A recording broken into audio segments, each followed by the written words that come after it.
Folks, the day is finally here. The Silk Road for Crusader Kings 3 is finally making it into the game. Something that is of course incredibly important with the upcoming new DLC All Under Heaven, which will make it so that, well, East and West somehow need to be connected. After all, before this update, East Asia wasn't in the game, now it will be in the game, and all of a sudden that means that there needs to be something interesting, an interplay happening between West and East. This is exactly, of course, where the historical and the gameplay-related Silk Road come in.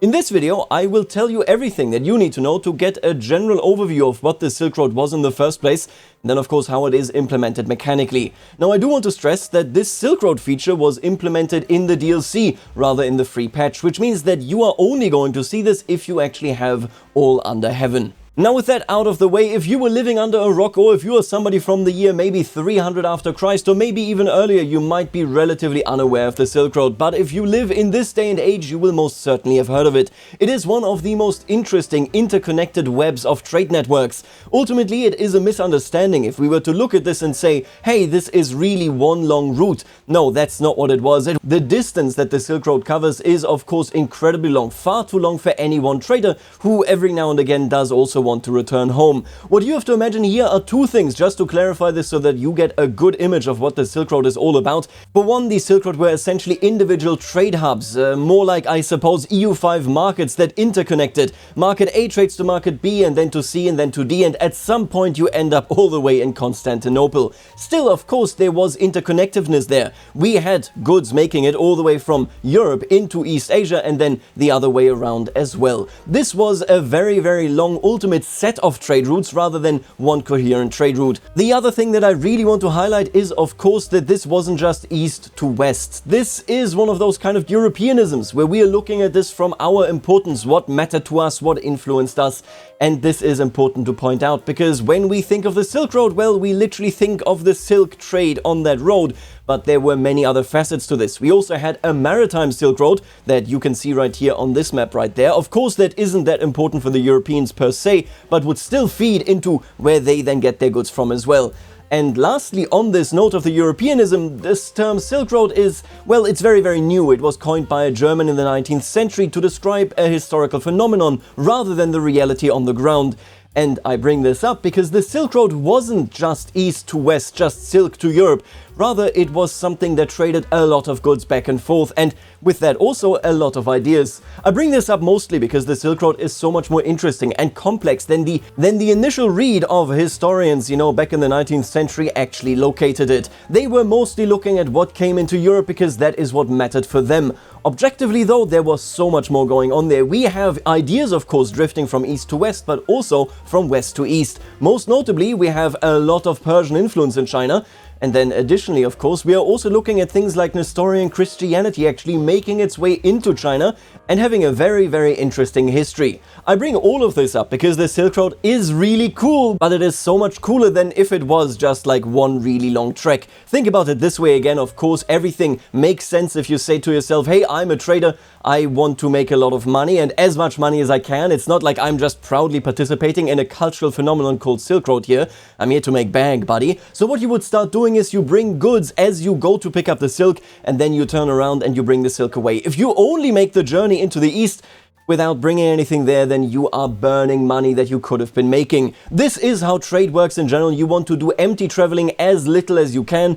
And that is exactly what we see right here. This was such an incredible piece of intercultural exchange because of the different steps that we had. Now, with that being said, let's jump in and let's see what they're doing here, because do keep in mind there is, of course, no actual trade system in the game. This is also something that they immediately address. The aim that they had when creating this feature was that, well, it represented the movement of ideas and interconnectedness between East and West more than really doing anything with trade. Like I said, they don't really have a trade mechanic. They did already address this in the thread as well, saying that yes, eventually they're going to, you know, work on this and really integrate it into the trade system. I have no doubt about it for what it's worth, entirely because if you don't do it, it would be a massive, massive upset, completely unforced error. So let's be real, that is probably not going to happen. But I will tell you, of course, that, yeah, if you only represent the traveler of idea, you basically are only representing half of what the Silk Road is all about, if even that. They do correctly point out here as well, in how they designed the feature, that the Silk Road was, of course, not just one thing. That is not really how it functioned, because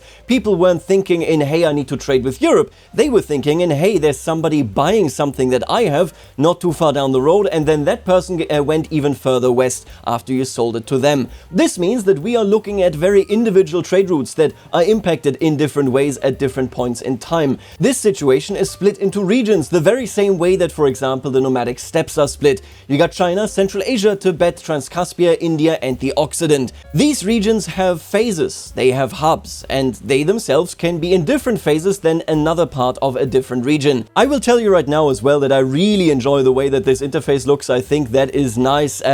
Listen, I like whenever I can see something that resembles a road on this map. Now, this kind of separation of the different areas of the Silk Road is completely realistic. This makes a lot of sense what they're doing here, and it makes it so that, for example, the Seljuk area could be in a much better state than, be it even just Transcaspia, or be it India, for one reason or another.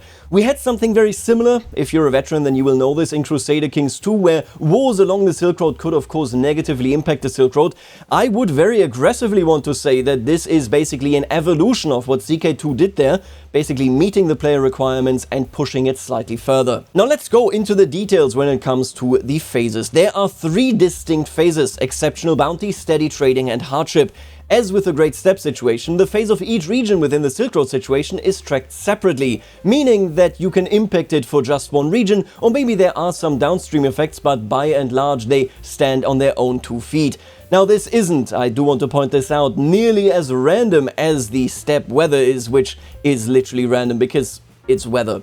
The active phase determines the benefits received by participants in the situation, as well as the passive modifiers which apply to the regions as a whole. The participant groups seem to be differentiated between lands under heaven, so that is China, Silk Road domains, so that is rulers that directly own land that lies on the Silk Road, and then Silk Road realms. These are rulers that have a realm that in general has parts of the Silk Road under control. You can see massive differences there in what is handed out, and the modifiers are quite significant. Now I do want to point out, and this is something that will be very steadily following CK3 unless there is some type of somewhat complex trade system, that ultimately these are just modifier stacks. We are used to this already in all other systems in CK3, and of course trade in CK2 was basically exactly this as well. But what it means is that, yeah, you are either making more development and money by and large, or you are not. These are really the 2 directions that we can see here. Now the big question, and I already teased this, is of course how do these phases change? As with some other situations, actions and events can trigger catalysts that push the situation towards a new active phase. One region may be enjoying a boom even while another is hampered by constant war. Now the catalysts that influence in which direction your particular region will be headed is very interesting. We see that of course if the dynastic cycle turns into a division situation phase, so if China is having a downtrending kind of experience, so is your Silk Road going to have it. The other thing that I want to say is of course that even on the other end, if the Byzantine Empire title is destroyed, this will lead to a further downgrade as well.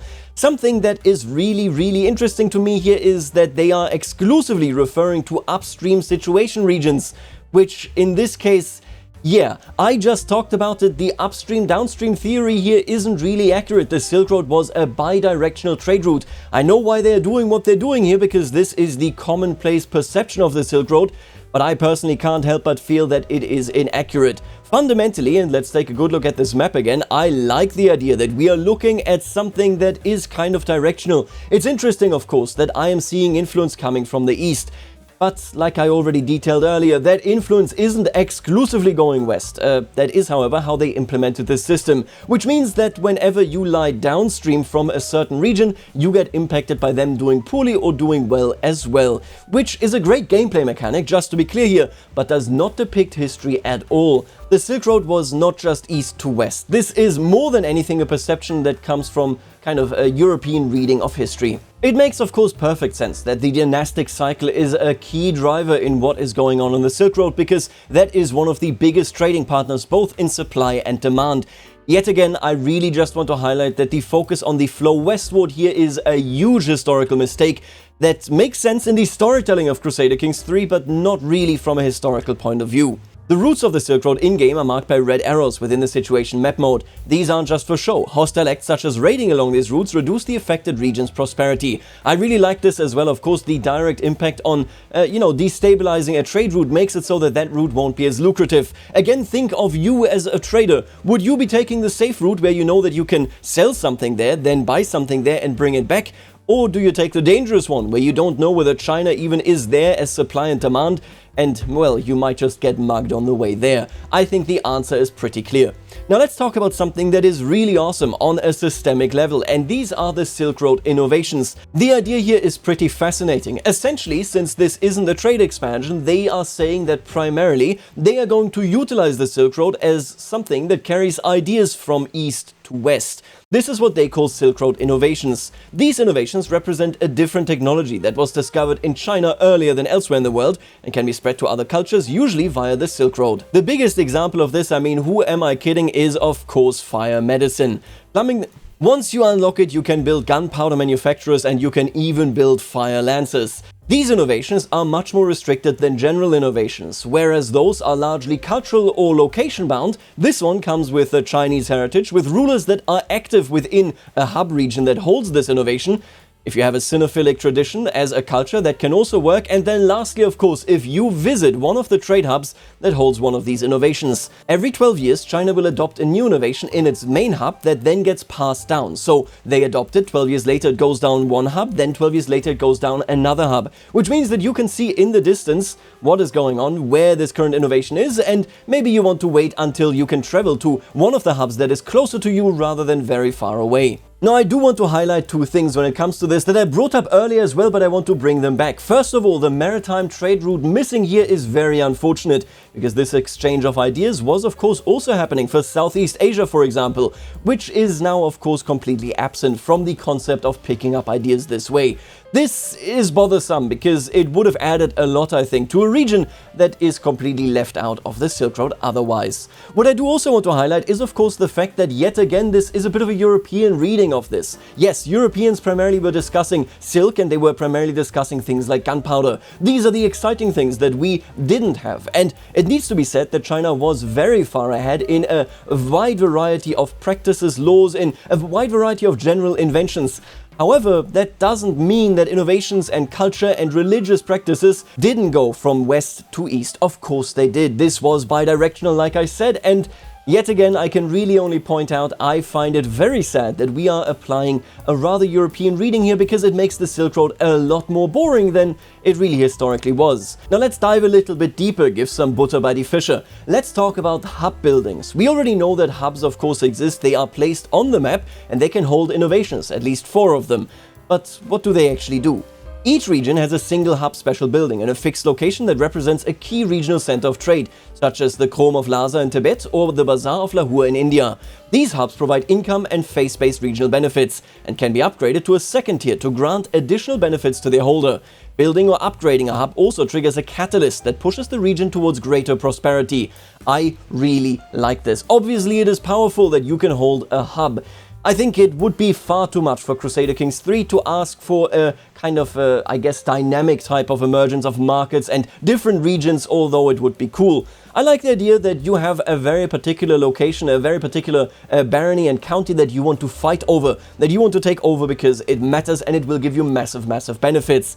You can, of course, also actually visit these Silk Road markets, and, well, this is quite something. Let's talk about this feature first in a mechanical sense. The way it works is that you can decide to go to one of the hubs. While you travel there, you do of course get a variety of travel events that will, I assume, have an increased chance of being related to trade. Surely there will be some new events as well. Once you get there, you have basically 2 choices. One choice is, I want to make money here, and I will be honest with you, obviously the numbers are not final, but the money reward for a journey that could be several years is very, very low, so I don't think anybody's going to make the journey there for that in particular. But then you can also pick up the innovation that that hub currently harbors. You remember that it hands down these innovations every 12 years. You can go to any of these hubs, pick it up and then go back home, and suddenly it is accessible to be researched by your culture. This is really weird. I'll be honest with you, I find it really odd that a ruler would decide to go on a journey that lasts for years. It doesn't really make any sense. I've never heard of this. I would of course suggest that it makes perfect sense and is very in character if you live close by to that hub. Yes, of course, if you are in India, if you are in Tibet in the Near East, you might visit your own hub or a neighboring one. But realistically speaking, they have the example here of Matilda of Tuscany. That didn't really happen. For me, this is a massive, massive miss, because we are looking at something that could have integrated adventurers. This could have been something to actually, yet again, and I've lamented this a lot, to connect adventurers to the rulers that just exist in normal. If you have played an adventurer, and I assume that most of you have because people love playing adventurers, well, then you will know that there aren't too many direct connections that you get from rulers. When you are a ruler, you can't exactly give them contracts, at least not, well, most of the time. There are some amazing mods out there, but vanilla hasn't really done much with them. This would have been a perfect opportunity. I think it even would have made sense to make it so that, on the off chance that you actually want to go, that you travel with the adventurers, rather than you traveling on your own. I think it's kind of weird, and to be honest with you, I'm not looking forward all too much to actually making that journey, because we are talking about years of your life for cultural innovation. Yeah, mechanically I completely get why they implemented it this way. It makes it so that you experience something, that your character sees something. But realistically speaking, I am not looking forward to sitting through years of travel where I can't do anything but click events. Yet again, for me personally, this is a miss on a historical but also on a gameplay feeling level. Nonetheless, and this is what I want to focus on, if you live nearby, then this makes perfect sense. Of course, you would go to the local market hub, to the regional market hub. That makes a lot more sense than the King of Ireland traveling all the way to India for, well, an innovation that he's not even sure is there, just to be clear here, because it's an abstracted game mechanic. Alright, so as much as we're talking about the Silk Road there, I like what they're doing with the innovations, and I can live with it kind of being turned into an east to west situation, even if that isn't true historically speaking. Nonetheless, for me, big misses with the maritime trade routes missing, and of course making it so that I have to sit through 15 million events every time that I go to a particular location. I'm a big fan of events. I do want to clarify this as well, and I think most people are. I just don't understand why they insist on spamming us with them for a really long amount of time, all the time, rather than spacing them out. That would make me personally at least a lot happier.